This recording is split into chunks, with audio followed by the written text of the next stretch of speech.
আজ আবার চলে এলাম আপনাদের গল্প শোনাতে।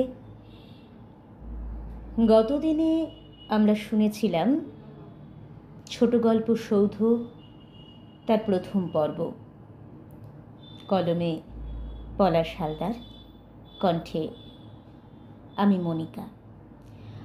আজ শুরু করছি গল্পটির দ্বিতীয় পর্ব। বলেছিলাম প্রত্যুষের বাবা দিবসবাবুর নতুন এক লড়াই শুরু হয়েছিল। এক পুরুষ মানুষের মা হয়ে ওঠার লড়াই। বছর 5 আগে প্রত্যুষের দিদি সন্ধ্যার বিয়ে দিতে গিয়ে একমাত্র ভরসা 16 কাঠা চাষের জমিটা বিক্রি করতে হয়েছে দিবসবাবুকে। তবুও সান্ত্বনা, মেয়েটা ভালো আছে।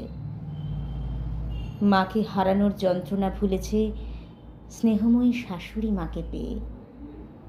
জামাইও খুব আদর যত্নে রেখেছে মেয়েটাকে। এখন প্রত্যুষের একটা চাকরি বাকরি হয়ে গেলে তিনি নিশ্চিন্তে ছুটি নিতে পারবেন। বাড়ি ফিরে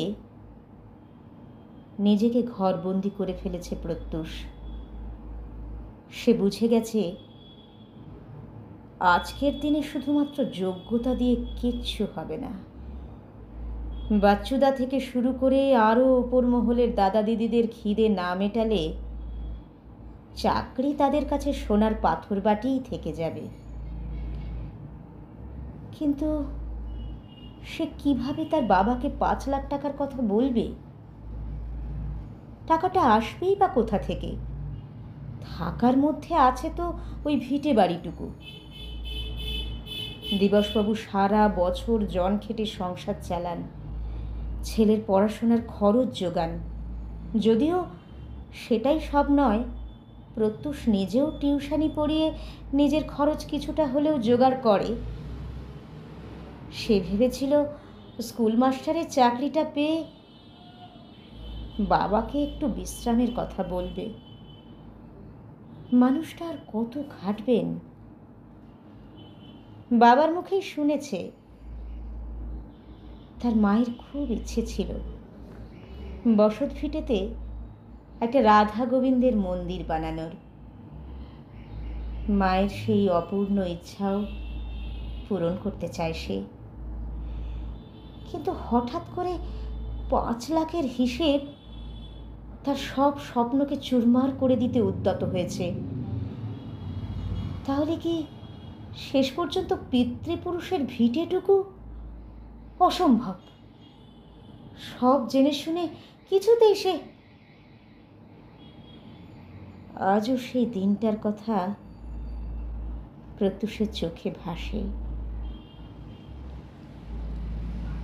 শর্বরী দেবীর প্রাণহীন শরীর হাসপাতাল থেকে ফিরে এসেছে ঘরে। উঠোন জুড়ে কান্নার রোল। বেদনা আর হাহাকারের মধ্যে চলছে শ্মশান যাত্রার প্রস্তুতি। সব আয়োজন প্রায় সম্পন্ন। পড়শি নরেন খুড়ো এসে দিবসবাবুকে বললেন, খোকা, অনেক বেলা হয়ে গেল রে, এবার তো শ্মশান যাত্রা শুরু করতে হয়। তুই অনুমতি দিলে সব দেহ খাটিয়াতে তোলা হবে। অনেক দূরের পথ বাবা, ফিরতে তো রাত হয়ে যাবে। তারপর উঠোনে উপস্থিত শ্মশান যাত্রীদের উদ্দেশ্যে বললেন, কই রে ছেলেরা, আয়, মা জননীর লাশটাকে এবার খাটিয়াতে তোল। দিবস আর কি বলবে? ওর তো এখন মাথা ঠিক নেই। যা করার আমাদেরই করতে হবে। তার কথা শুনে কয়েকজন এগিয়ে এলো শর্বরী দেবীকে বাঁশের খাটিয়াতে তোলার জন্য।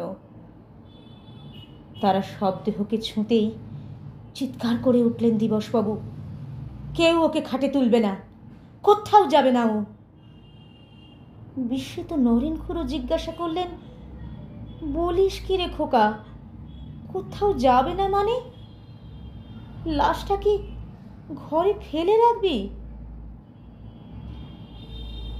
হ্যাঁ, দরকার হলে তাই রাখবো। কেউ ছোবে না ওকে, ও আমার কাছে থাকবে।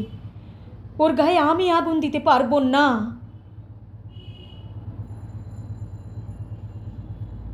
অত মানুষের সামনে স্ত্রীর মৃতদেহটাকে জড়িয়ে ধরে পাগলের মতো কাঁদতে লাগলেন দিবসবাবু।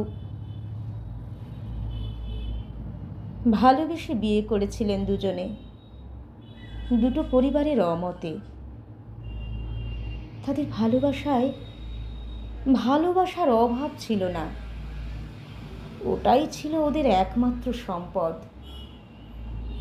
কিন্তু এভাবে মাঝপথে শর্বরী দেবী যে তার হাত ছেড়ে চলে যাবেন, তা তিনি ভাবতে পারেননি। দিবসবাবুর সিদ্ধান্তে সবাই হতচকিত হয়ে গেল।